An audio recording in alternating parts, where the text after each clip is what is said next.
F'Malta bdiet prova limitata tat teknoloġija 5G f'numru ta' postijiet. Il-prova qed isir bi frekwenzi li diġà ntużaw għal servizzi oħra u b'konformità sħiħa ma' gwidi internazzjonali tas-saħħa u sigurtà f'din l-industrija. Dan kollu qed isir mill-kumpanija lokali Melita b'kollaborazzjoni mal-kumpanija Żvediża Ericsson. F'konferenza tal-aħbarijiet ġie spjegat li dan l-istess netwerk bħalissa qed jagħti servizz ta' 4.5G, iżda l-għanu li l-klijent ikollu servizz dejjem aktar maġġel u tal-ogħla kwalità kemm fuq apparat elettroniku u anki servizzi ta' konnettività fid-djar. Il-kap eżekuttiv ta' Melita Harold Roche spjega li l-kumpanija wettqet dan kollu anki bl-għarfien illi l-perċezzjoni tal-pubbliku dwar il-5G setet ittabnet minħabba teoriji skorretti dwar l-emissjonijiet ġejjin minna.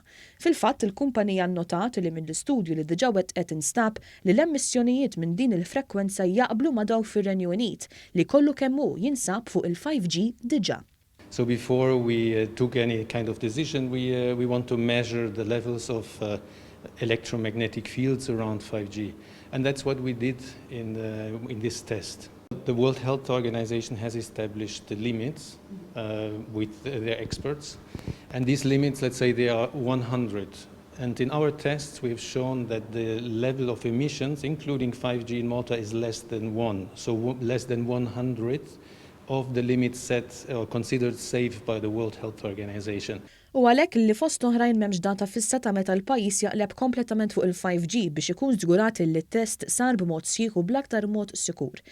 Din il-prova qed titmexxa miċ-ċentru tal-kumpanija fil-Madlena illi se jistudja l-postijiet limitati fil-Belt Valletta, f'San Ġiljan u f'Taslima.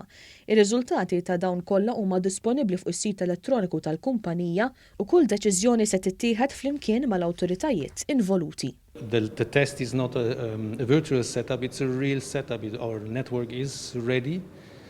So if the public agrees, the authorities agree, we would be able to launch quite quickly. In the future, it's important that many devices can connect at one point in time to an antenna.